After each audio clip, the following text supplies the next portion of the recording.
Hello मित्रांनो, insurance claim करायचा म्हणजे आपल्याला आपलं जे पीक आहे त्याचे नुकसान दाखवायचं आहे. त्याच्यासाठी क्रॉप इन्शुरन्स हा ॲप घ्यायचा. हे बघा, हा ॲप घ्यायचा आहे. त्यामध्ये आपल्याला क्रॉप लॉस लिमिटेशन दिसतंय बघा, हे लिमिटेशन हे याच्यावर क्लिक करायचं आहे. त्याच्यानंतर आपलं राज्य निवडायचं आहे.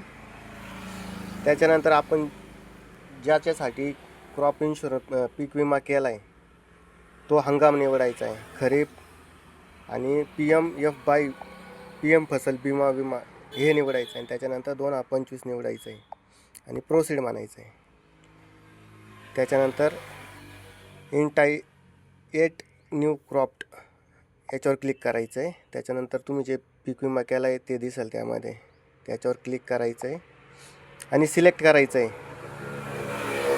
कॉटन, कपास, सोयाबीन वगैरे वगैरे काय असेल ते याच्यावर सिलेक्शन करायचं इथं आणि प्रोसीड म्हणायचं आहे. प्रोसीड म्हटल्यानंतर इथं पहिल्या नंबरमध्ये कोपऱ्यातून 4 फोटो टाकायचे आपल्या शेताचे जे नुकसान झालेलं आहे ते. त्याच्यानंतर एक झूम करून एक जिथं जे नुकसान झाले ते पिकाचा फोटो टाकायचा आहे. आणि सर्वात शेवटी 3 नंबरमध्ये इथं 10 सेकंदाचा एक व्हिडिओ बनवायचा आणि तो अपलोड करायचा आहे आणि सेव्ह आणि नेक्स्ट म्हणायचं आहे. अशा प्रकारे तुम्ही पीक विम्याची नुकसान भरपाईचा क्लेम करू शकता.